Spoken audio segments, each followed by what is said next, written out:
right car seat and making sure that it's installed correctly. So today we're joined with Rena Bryant, Injury Prevention Coordinator at the Doctors Medical Center in Modesto, joining us live to talk about a special event that could help save lives. Rena, thanks so much for joining us today. You're welcome. Thank you for having me. Yes, of course. So I know that you teach this course to so many different families, parents, and I was just really taken back by this statistic here. About 80% of car seats and different booster seats are installed incorrectly in Stanislaus County. So people could really use the advice when it comes to doing this the right way. Yeah, absolutely. Yeah, we have a bunch of experts who are certified car seat technicians and instructors in Stanislaus County. And so we are happy to teach all the caregivers everything they need to know about car seats. That is so good. And I mean, we see all of the different sizes here, right? From the car seat to the boosters. When it comes to every different model out there, what are some of the problems that you find happen most often with all of the different models for different kids and sizes and their measurements? Yeah, so first of all, I would say number one, read your manual of your car seat instructions that comes with it. It tells you all kinds of great information. They also have great YouTubes that the manufacturers have created for caregivers to have them put it in properly. But some of the California laws is that your child must be rear facing until they're 2 years old. They have to be until they're about 4 years old, or 40 pounds or 40 inches, which is kind of the size of a 3 or 4 year old. So sometimes it can be really large. So we recommend you keep them in their car seat rear facing as long as possible, but has to be until they're 2 years old. Very nice. And then when it comes to the booster seat phase or the car seat here, you said sometimes people tend to have some trouble with the seatbelt, the alignment. There's just different things that go into this. There is. So some of the things to keep in mind is that the harness, when your child is rear facing, where the straps go into the car seat should be at or below. When they're forward facing, it should be at or above. So you can see that this is a position for a child who's forward facing. This chest clip should be at the armpit level, because you could imagine the anatomy that there is bones underneath here.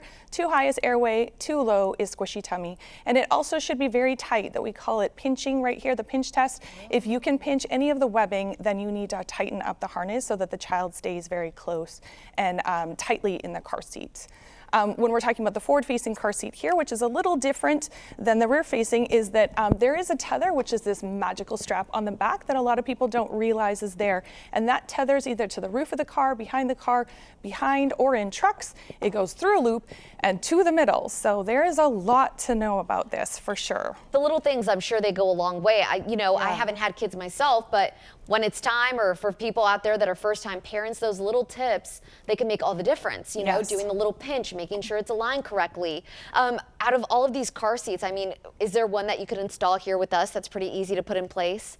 Yeah, definitely. So whenever you're installing a car seat, you just need to choose. This is another big mistake that parents do, or caregivers, is that it's the seat belt or the lower anchors. You definitely don't use both. So you have to read the manufacturer's instructions, and most of the time you cannot use both. So yeah, we can take, this is our rear-facing car seat, or an infant car seat.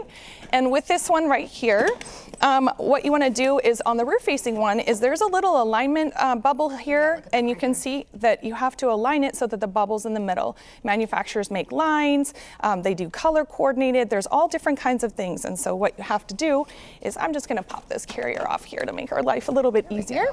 You pop that off, and they all have little buttons. And so this particular car seat right here, you push these buttons to make this base go up, and you can see that that's too high. So I'm going to bring it down. You can see that the bubble's in the middle. Wow.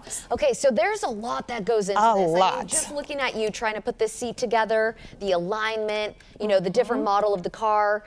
This is all super helpful for families that want to try to do this, or do this the best way.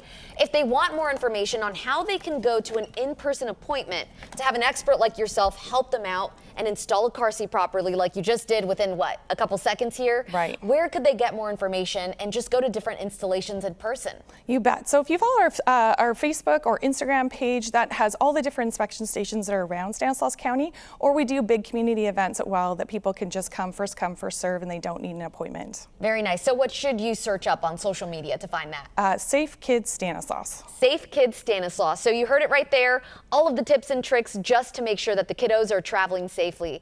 All right.